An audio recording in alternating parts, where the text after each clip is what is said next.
નમસ્કાર મિત્રો, મારા વિડીયોમાં તમારું સ્વાગત છે। હું તમને ગુરુ શ્રી ગેબીનાથ મહારાજના પરચા જણાવીશ। આજે આપણે વાત કરવી છે પંચાલના પીરાણાની। પંચાલની પવિત્ર ધરતી ઉપર અનેક સંતો ભક્તો સતી સુરા જન્મ્યા, વળી ચોટીલામાં ચામુંડમાના બેસણા। આવી પંચાલની ધરતી અને ત્યાંનું થાનગઢ ગામ, ત્યાંના કુંભાર જ્ઞાતિના સાધુ એવા મેપા ભગત જે ચાકડો ફેરવી અને હરિભજન લલકારે, રોજી રોટી જે મળે એમાંથી અભ્યાગતને જમાડે એવા માટી ખૂંદનારા પણ સૌથી અલગ જુદી માટીના માણસ। એવામાં સાંજે એકવાર મેપા ભગત બહાર નીકળ્યા। ખેતરોમાં રેઢી ચરતી બકરી જોઈ મેપા ભગતે જાણ્યું કે સાંજ થવાની અને આ બકરીઓ કોઈ જનાવર ફાટી ખાશે અથવા કોઈના ખેતરને નુકસાન કરશે, એટલે પોતે બકરી હાંકી ચાલી નીકળ્યા। બકરીઓએ હંમેશ માફક જંગલનો માર્ગ લીધો, જાણે બકરીઓ જ તેમને કોઈ નિર્દેશ આપી કોઈ લક્ષ્ય તરફ ખેંચી જતી હોય। બકરીઓ પોતાના રોજના મૂળ સ્થાને આવી પહોંચી।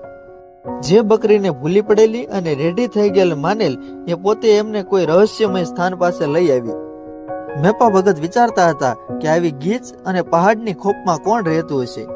તો એમાંથી એક જોગંદર પુરુષ બહાર આવ્યા, જેની વાંભ જેટલી ભૂરી જટા તથા સફેદ ભ્રમરથી છવાયેલું મુખ, તેજસ્વી આંખો, કઠોર ખડતલ શરીરવાળા, કાનમાં કુંડળ અને ગળામાં રુદ્રાક્ષની માળાઓ અને નાથ સાધુની જનોઈ, શરીર પર ભસ્મના લેપ એવા અલૌકિક તપસ્વી દિવ્યાત્મા જણાતા હતા।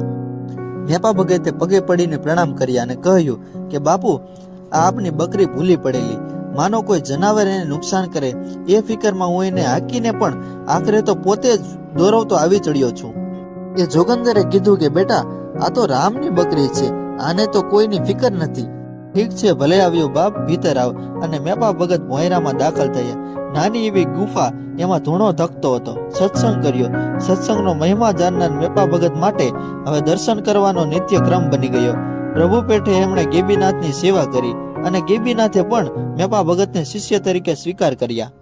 મેપા ભગતની ભક્તિને ગેબીનાથ રૂપી પારસમણી મળવાથી ઓર નિરખી, સંસાર સાગરની ભ્રમણાઓ છૂટી। અહીંથી પંચાલના પીરાણાની એક માળા રચાય। ચલાળા, પાળિયાદ, સોનગઢ જેવા આજના પ્રખ્યાત સ્થાનકોની કડીઓ સજ્જ થવાની હતી। ગેબીનાથના સર્વપ્રથમ દર્શન મેપા ભગત કુંભાર, આપા રતા અને વીરા ભગત ભરવાડે કર્યા હતા। ત્યાર પછી કોઈને પણ ગેબીનાથે દર્શન દીધેલ નથી। તો મારો વિડીયો સારો લાગ્યો હોય તો મારી ચેનલને લાઈક કરો, શેર કરો અને સબસ્ક્રાઇબ કરો।